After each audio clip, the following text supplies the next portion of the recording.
आजकल ना एक स्नैक है जो हर तरफ छाया हुआ है। नाम तो सुना ही होगा, मखाना, जिसे फॉक्सनट्स भी कहते हैं। अरे भाई, हेल्थ फ्रीक्स से लेकर देर रात काम करने वालों तक हर कोई इसे हेल्दी स्नैक बता रहा है। पर सोचने वाली बात यह है कि जितना इसके बारे में कहा जा रहा है, क्या यह सच में उतना ही फायदेमंद है? तो आज हम इसी के तह तक जाएंगे।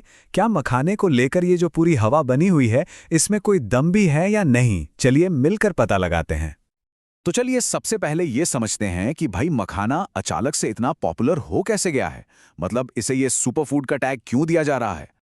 देखिए, सीधी सी बात है, मखाना एक ऐसा स्नैक है जिसमें कैलोरी बहुत कम होती है और फाइबर वो बहुत ज़्यादा होता है।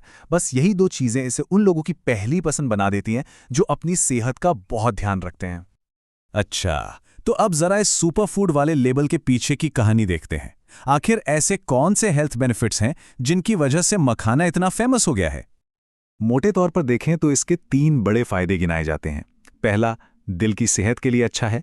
दूसरा, वजन कंट्रोल करने में मदद करता है। और तीसरा, ब्लड शुगर लेवल को भी मैनेज करता है। चलिए एक एक करके इन तीनों को समझते हैं।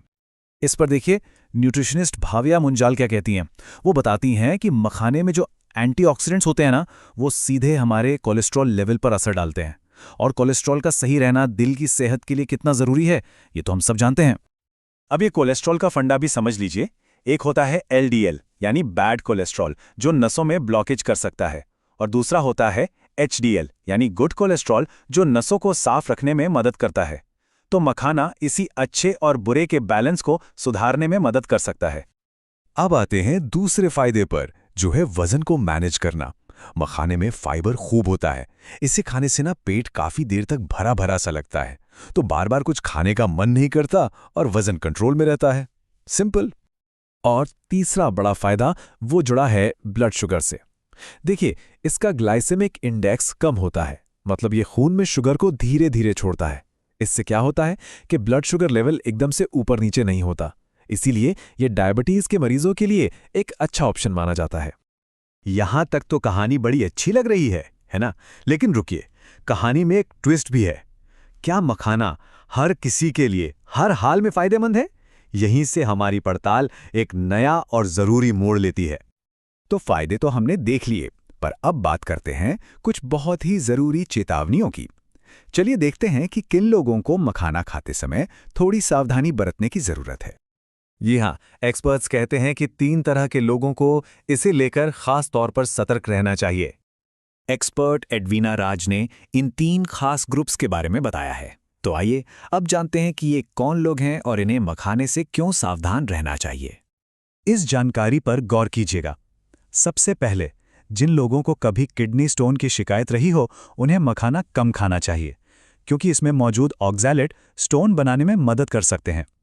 दूसरा, डायबिटीज के मरीजों को इसे लिमिट में ही खाना चाहिए, क्योंकि कोई भी चीज ज्यादा खाने से ब्लड शुगर बढ़ सकता है। और तीसरा, जिन लोगों को नट्स या बीजों से एलर्जी है, उन्हें तो इससे दूर ही रहना चाहिए, क्योंकि इससे सीरियस एलर्जिक रिएक्शन भी हो सकता है। अच्छा, इन सब चेतावनियों के बाद अब एक बड़ी काम की टिप पर आते हैं। ये उन सभी के लिए है जो मखाना खाते हैं। इसे तैयार करने का सबसे बढ़िया तरीका क्या है? न्यूट्रिशनिस्ट दीप्ति खतूजा एक बहुत ही आसान तरीका बताती हैं। वो कहती हैं कि मखाने को भुनने से पहले उसे बीच से आधा काट लें। इससे 2 फायदे होंगे। एक तो आप देख पाएंगे कि वो अंदर से साफ है या नहीं, और दूसरा, ऐसा करने से वो और भी ज्यादा कुरकुरा और मजेदार बनता है। तो हमने मखाने के फायदे भी देखे और कुछ नुकसान भी समझे। अब इस पूरी बातचीत का निचोड़ क्या है? चलिए इसे एक साथ समेटते हैं। देखिए, निचोड़ ये है कि मखाना वाकई एक पौष्टिक स्नैक है, इसमें कोई शक नहीं। लेकिन ये भी याद रखना होगा कि ये हर किसी के लिए नहीं है, और अपनी हेल्थ कंडीशन का ध्यान रखना बहुत ज़रूरी है। और आखिर में सबसे ज़रूरी बात, कितना खाते हैं और कैसे खाते हैं, सब कुछ इसी पर निर्भर करता है। तो अब सवाल ये उठता है, क्या मखाना कोई जादुई सुपरफूड है, या फिर बस एक स्मार्ट फूड है जिसे हमें अपनी समझदारी से इस्तेमाल करना चाहिए? शायद असली ताकत किसी भी खाने की चीज़ पर लेबल लगाने में नहीं है, बल्कि ये जानने में है कि हमारे शरीर के लिए क्या सही है और क्या नहीं। इस पर सोचिएगा ज़रूर।